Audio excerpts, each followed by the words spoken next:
Olá! Estamos iniciando mais uma edição do Hora Extra, que traz as seguintes notícias da Justiça do Trabalho em Goiás. Vara do Trabalho de Catalão comemora 20 anos de instalação e ganha uma nova sede.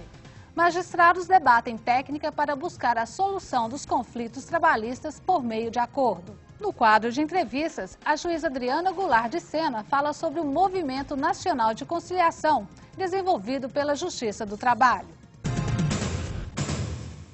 A nova Vara do Trabalho de Catalão comemorou 20 anos de instalação com a inauguração da nova sede, construída em parceria com a Prefeitura Municipal. O novo prédio tem 950 metros quadrados de área construída e possui instalações modernas e funcionais. A Igrejinha de São João, no Alto do Morro, e os festejos das Congadas são marcas registradas da cultura e da religiosidade de Catalão. Com 75 mil habitantes, a cidade fica no sudeste goiano e está estrategicamente localizada às margens da rodovia que liga Brasília ao Triângulo Mineiro. A posição geográfica é um dos fatores que ajudaram no desenvolvimento da economia da região. Além da forte atividade agropecuária, na cidade estão instalados grandes empreendimentos estrangeiros e nacionais, direcionados para a produção e a exportação de equipamentos e insumos agrícolas. A região também possui intensa atividade de extração mineral. Aqui existem minas e unidades de processamento de produto fosfatado, usado em fertilizantes e alimentação animal. O município ainda produz e exporta para o exterior o ferro nióbio, atividade que emprega mais de 1.000 pessoas. Catalão recebeu a primeira fábrica de automóveis do Centro-Oeste. O complexo industrial dessa montadora gera mais de 2.000 empregos diretos e produz 120 picapes por dia. A cidade é um polo universitário e de cursos técnicos que preparam a mão de obra qualificada para atuar no mercado local. É nesse contexto socioeconômico que a Vara do Trabalho de Catalão comemora 20 anos de funcionamento, cumprindo seu papel de harmonizar o convívio entre o capital e o trabalho. E hoje, a data é comemorada com dupla motivação, pois além do aniversário, o TRT de Goiás inaugura a nova sede da Justiça do Trabalho na cidade. O prédio possui 950 metros quadrados e foi dotado de instalações modernas para atender o público e oferecer condições ideais de trabalho para os servidores e magistrados. A jurisdição da Vara do Trabalho de Catalão abrange outros 14 municípios. A solenidade de inauguração contou com a presença de políticos e várias autoridades, entre elas a ministra do TST, Dora Maria da Costa.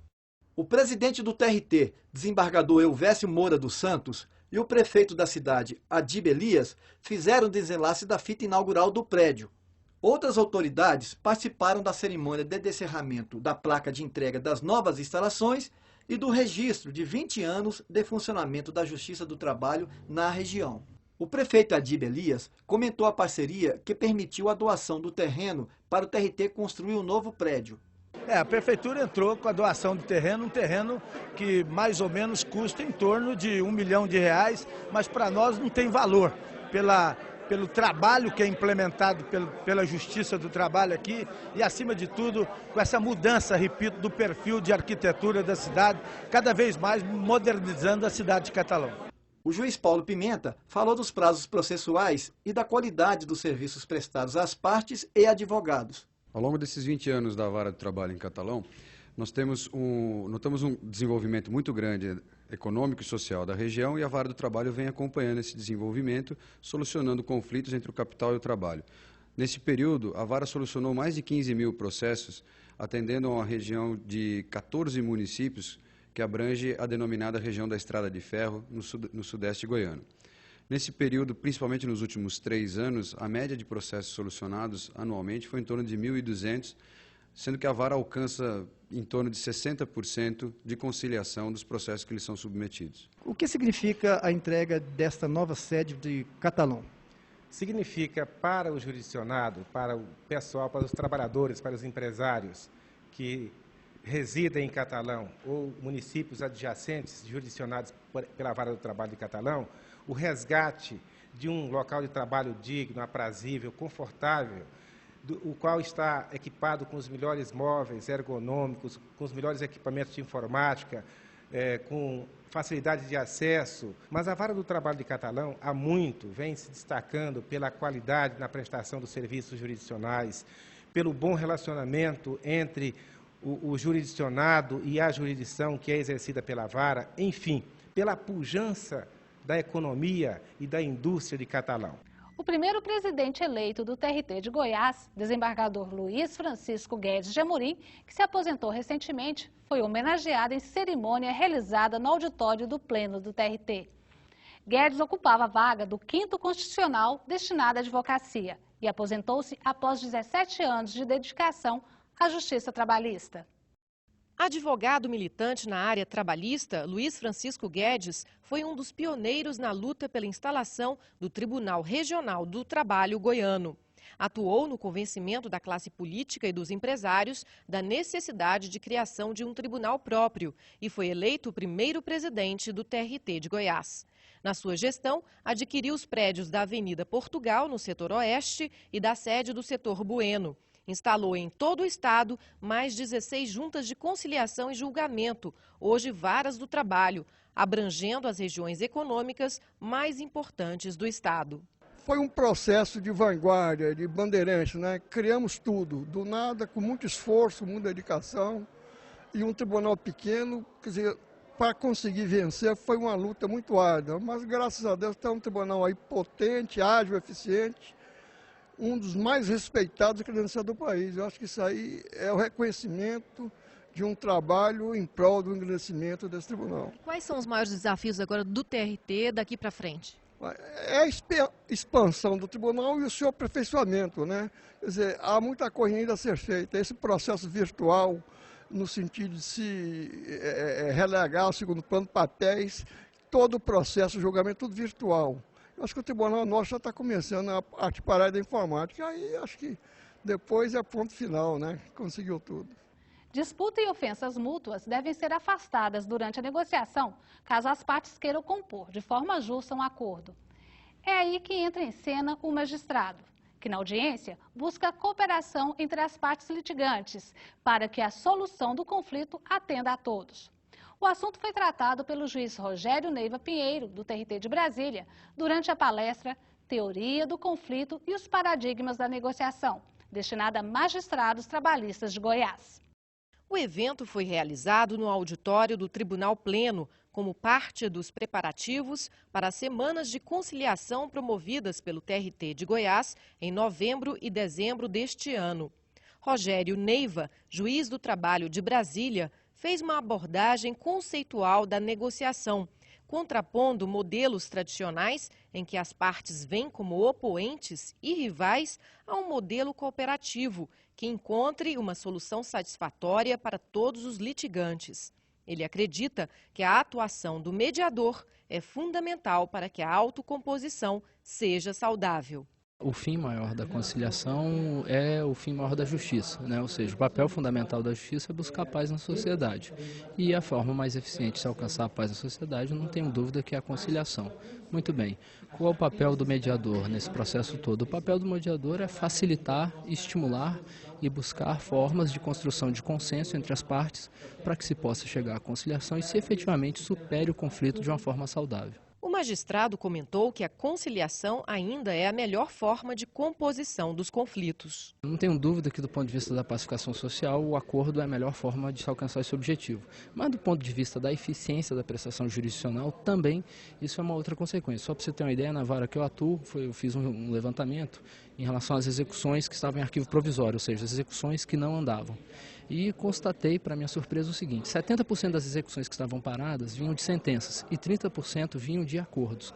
Ou seja, eu posso afirmar com isso, ainda que seja números passíveis de discussão, que se eu profiro uma sentença, se eu imponho a solução do conflito pela via da imposição, há 30% de chance dessa sentença ser cumprida. E se eu construo um acordo, há 70% de chance disso ser cumprido. De todas as ações protocoladas nas 36 varas do trabalho de Goiás, 40% resultam em acordo.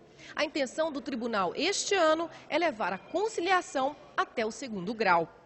Durante a primeira semana de conciliação, de 5 a 9 de novembro, 13 processos do segundo grau foram para a conciliação. Veja no próximo bloco entrevista com a juíza Adriana Goulart de Sena. Ela vai falar sobre a conciliação no processo judicial.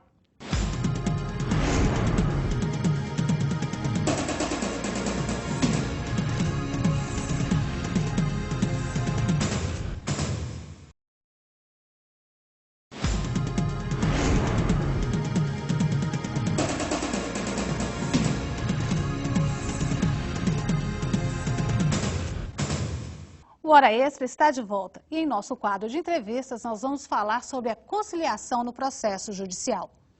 Há cerca de 2 anos, o Conselho Nacional de Justiça lançou o movimento Conciliar é Legal. A iniciativa visa incentivar a solução dos processos por meio da realização de acordo entre as partes litigantes e, assim, reduzir o elevado número de ações em tramitação no judiciário. Já na sua segunda edição, o movimento Conciliar é Legal está mobilizando magistrados nos diversos segmentos do judiciário brasileiro, inclusive da Justiça do Trabalho. Para falar sobre a importância da conciliação no processo judicial, hoje nós vamos receber a juíza Adriana Goulart de Sena. Doutora Adriana, qual a importância da conciliação no processo judicial? Bom, a conciliação é uma das formas que a gente diz magna de conciliação, de solução do conflito, porque na realidade, se ela for bem conduzida, ela gera pacificação, que é um ideal também da justiça. Quais os fatores que podem emperrar, dificultar a realização de uma conciliação? Bom, o primeiro fator seria efetivamente a parte não querer se conciliar. A não conciliação pode ser por uma questão, digamos, de uma questão mal resolvida. Então, a parte diz o seguinte, bom, eu vou te levar à justiça e lá, então, o juiz vai dar a solução do processo. Pode ser também que um caso ou outro, o próprio juiz veja que ali existe uma fraude e, com isso, o juiz não concilie. Ou seja, aí já não é nem mais uma questão das partes, mas sim do próprio judiciário negando uma conciliação que pode ser tida como fraudulenta, por exemplo. Ou, se não, é um caso em que as partes querem o pronunciamento do judiciário, uma questão controvertida. Foi feito um acordo coletivo, uma interpretação de uma cláusula. Então, as partes querem que o judiciário se manifeste para só então, posteriormente, se for o caso, conciliar. E existe estatística na Justiça do Trabalho brasileira sobre a quantidade de conciliações realizadas? Bom, existe sim. O Tribunal Superior do Trabalho ele tem uma estatística em que o dado da conciliação ele é também levado em consideração.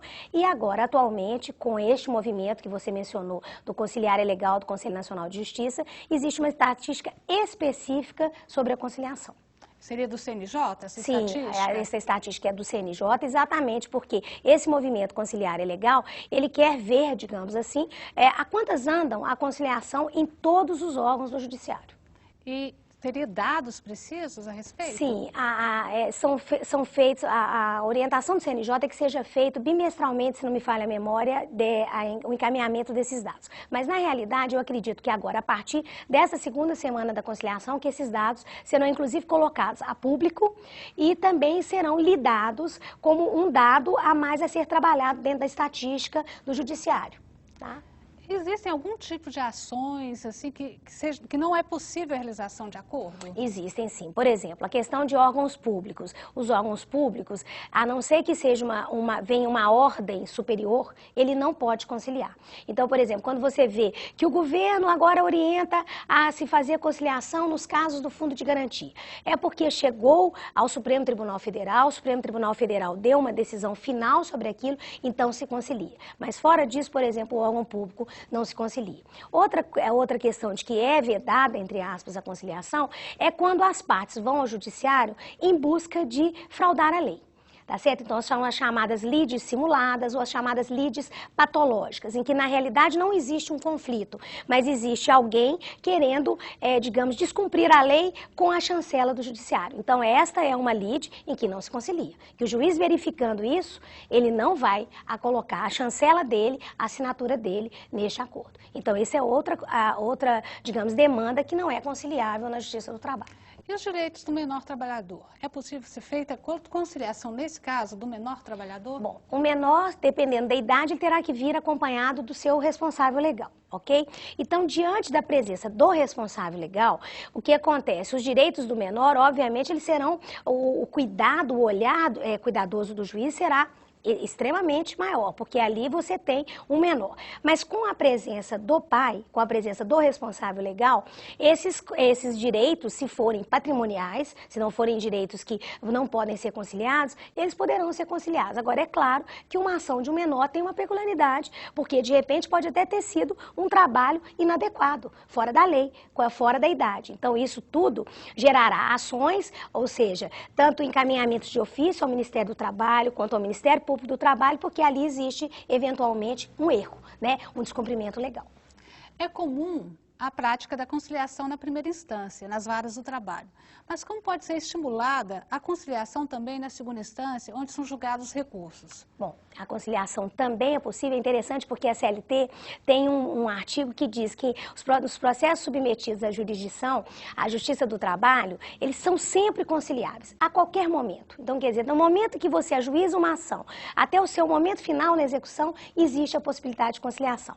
Interessante observar que muitos tribunais e alguns juízes de tribunal têm observado que isso é um momento importante também. Então, turmas, às vezes, têm colocado os processos antes do momento da sessão, mas é claro que são processos em que existe uma matéria de fato, ou que o recurso é em relação a uma coisa muito pequena. Então, quer dizer, não são todos os processos que são conciliáveis em segundo grau. Muitas vezes, como eu disse, é exatamente aquele caso que a parte quer um pronunciamento do judiciário a respeito de uma questão que é controvertida. Então, neste caso, não vai se conciliar. Mas casos, por exemplo, entre pessoas físicas ou pequenas empresas, ou quando o recurso é sobre uma pequena parte, é um tipo de um processo que é possível a conciliação.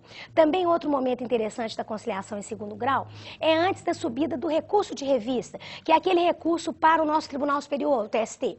Então, uma vez que infelizmente, nós lidamos com um prazo um pouco mais dilatado na terceira instância trabalhista, digamos assim, é interessante que antes que esse processo suba, ou que ele já esteja lá algum determinado tempo, que se chamem as partes e falem, olha, quem sabe, vocês já aguardaram um tempo aí, vamos pensar numa conciliação? Eu acho que não há nenhum inconveniente, eu acho ao contrário, na realidade. Eu acho que é uma medida salutar dos tribunais que assim decidem fazer. Na tentativa de fazer a conciliação, pode ser que chegue na tentativa realmente de conciliação a qualquer custo. Como é que é possível evitar esse caminho, esse problema? Bom, aí é a atuação que a gente chama proativa do juiz. O juiz do trabalho ele tem essa característica. Existe também um artigo na CLT, que é o artigo 765, que diz que os processos submetidos à Justiça do Trabalho, o juiz pode fazer qualquer ato, digamos, produzir qualquer prova no sentido de melhor apuração de tudo que está ali naqueles autos. Então, é o que a gente chama de postura proativa, ou seja, eu não estou dizendo que o juiz do trabalho não é imparcial. Ele é imparcial, mas ele não é neutro. O que vale dizer? Se ele está diante de uma situação em que ele percebe que existe uma fraude, uma determinada empresa que todas as ações dela terminam, todos os contratos de trabalho terminam em justa causa. O juiz que já está um determinado tempo naquela jurisdição, ele fala, olha que coisa interessante, todos os empregados são mandados embora por justa causa e todos vão à justiça. Nunca existe homologação no judiciário, nunca existe pagamento das verbas rescisórias fora do judiciário. Ali tem alguma questão. Então, o juiz, dentro dessa postura proativa que eu estou dizendo, verificando que existe uma lide simulada, uma lide patológica, ou seja, não há um conflito, ele não tentou resolver isso fora do judiciário, ele quer a chancela do judiciário para, digamos assim, fechar a porta da justiça para aquele jurisdicionado, aquele autor. Então, diante disso, com essa postura proativa, com esse olhar, digamos assim, um olhar mais preciso do juiz do trabalho, ele percebe que ali, então, não é o momento de conciliar. Então, ele barra, ou seja, ele não homologa, porque existe uma orientação do Tribunal Superior do Trabalho que o juiz do trabalho não pode ser obrigado a homologar acordo. Isso está dentro da faculdade dele, da avaliação dele, enquanto magistrado, de que se ali é um processo ou não conciliável. Então, uma das formas, igual você pergunta, é esse olhar do juiz do trabalho muito atento, né? Aí nós podemos dizer de todo e qualquer juiz que tenha submetido uma conciliação na sua atividade jurisdicional, para que então ele verifique que existe ali uma lide, se existir uma lide sociológica, uma patologia, ele então negue, porque esta é a resposta que o jurisdicionado precisa. Ou seja, não, você não fará da justiça um instrumento de realização de fraude, porque não é este, com certeza, o lugar da justiça. Doutora Adriana, nós vamos para um rápido intervalo e voltamos já já, hoje falando sobre conciliação no processo judicial.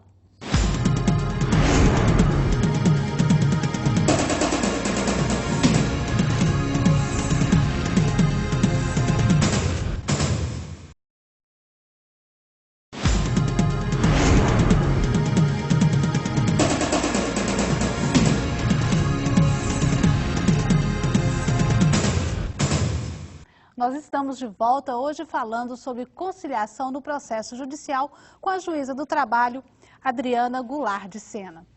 Doutora Adriana, Em que situações que a conciliação ela é viável, ela é desejável? A doutrina nos explica que em 3 situações ela é extremamente interessante, porque nós falamos dos problemas, mas não é toda ação que vem à justiça que é um problema. Claro que não.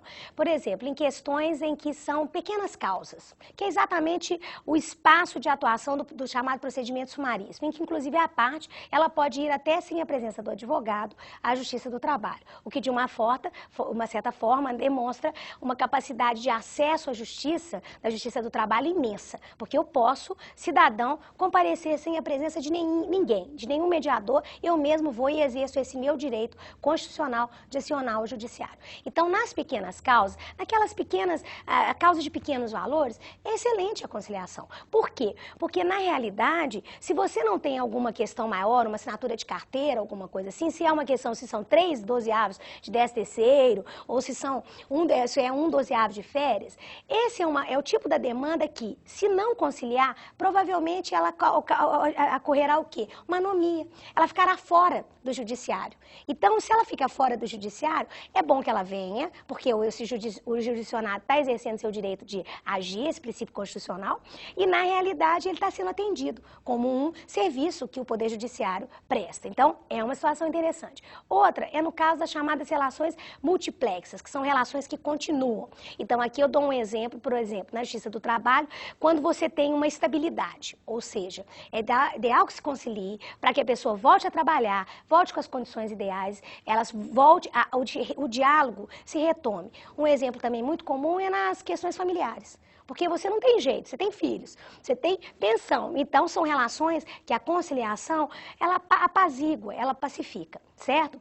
Então, nessa situação, a conciliação também é bastante interessante. E, por último, a gente poderia falar, no caso, das demandas em que há, digamos que elas se repetem. São demandas repetitivas, em que já houve pronunciamento do judiciário a respeito daquele assunto, e agora elas vão vir em mutirão, em grande parte. Então, é ideal que se estabeleça um parâmetro para que a conciliação, ela, de uma certa forma, resolva a questão de uma forma pacificadora. Porque, pense bem, se você tem uma decisão, por exemplo, igual aquela do Supremo Tribunal Federal, em que falou que os 40% eram devidos. O ideal é a empresa vir e falar, poxa, é devido? Então tá, eu vou te pagar mais rápido. Então vamos ver aqui o que nós podemos negociar. Porque virão virão o quê? Em repetição. Então este tipo de demanda também é uma demanda após o pronunciamento judiciário, ressalve-se, né, porque as partes podem querer o pronunciamento do judiciário primeiro, eles podem então vir e fazer a conciliação. São 3 hipóteses que a própria doutrina estuda e exemplifica como boas ideias, digamos assim,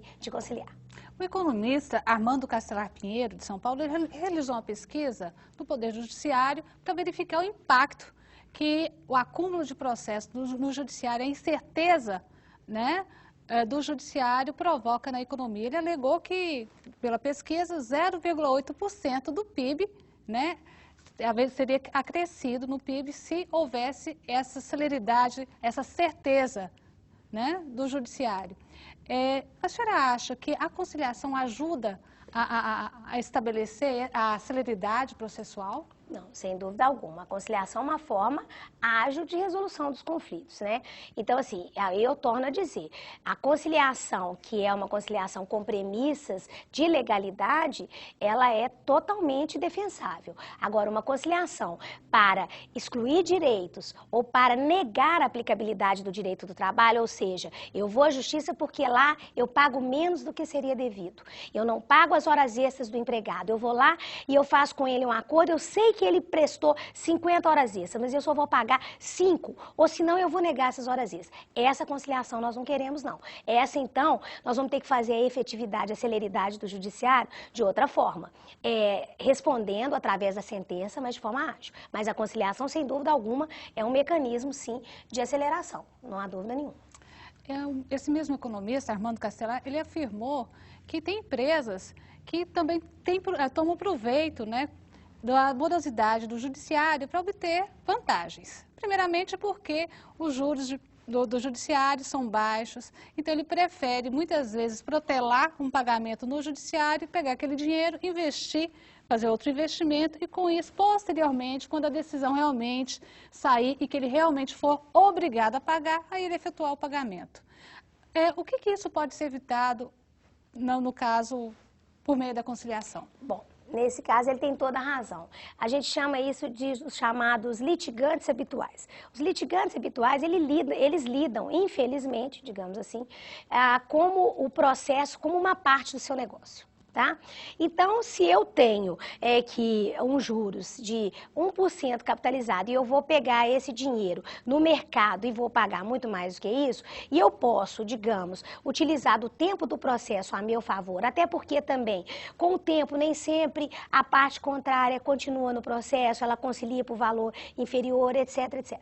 Então, é claro que isso aí que ele disse é uma realidade. Infelizmente, nós teremos que lidar com mecanismos para evitar isso, mas isso já seria outra discussão. Na Justiça do Trabalho? Olha, como que eu vou dizer para você que não? Basta você pegar uma estatística do Tribunal Superior do Trabalho e verificar quais são os maiores demandantes, os chamados litigantes habituais. Você vai ver que existe uma parcela de segmento de um setor, né, setores bancários, setores de serviço, que realmente eles fazem disso, né? E não há como negar, é um dado objetivo. Então, como evitar isso? Através da conciliação? Claro que sim, mas a conciliação viável, porque também você não pode dizer para este demandante que já está usando isso como uma parte do seu negócio, dizer para ele o seguinte, ó, você vai conciliar, mas aí você vai pagar menos. Então, entre aspas, você está trocando o ruim pelo péssimo, porque você está negando a efetividade do direito ou trocando por morosidade, por essa morosidade. O ideal, na realidade, é o seguinte, é que se evite a morosidade.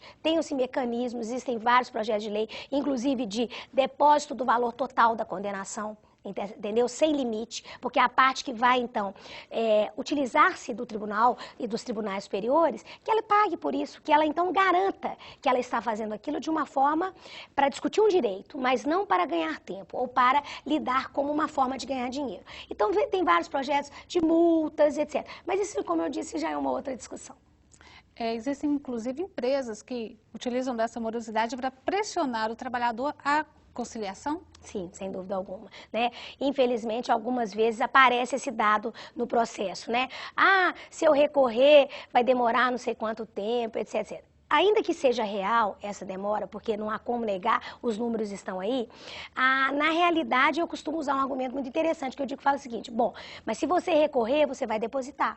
E se você depositar o dinheiro, porque às vezes são questões pequenas em que há esse argumento, né?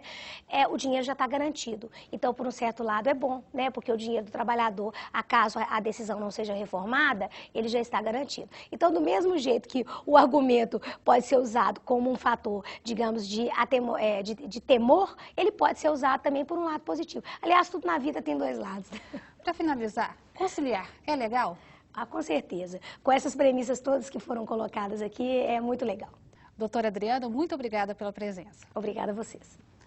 Esta edição do Hora Extra termina por aqui. Muito obrigada pela sua atenção e até a próxima edição.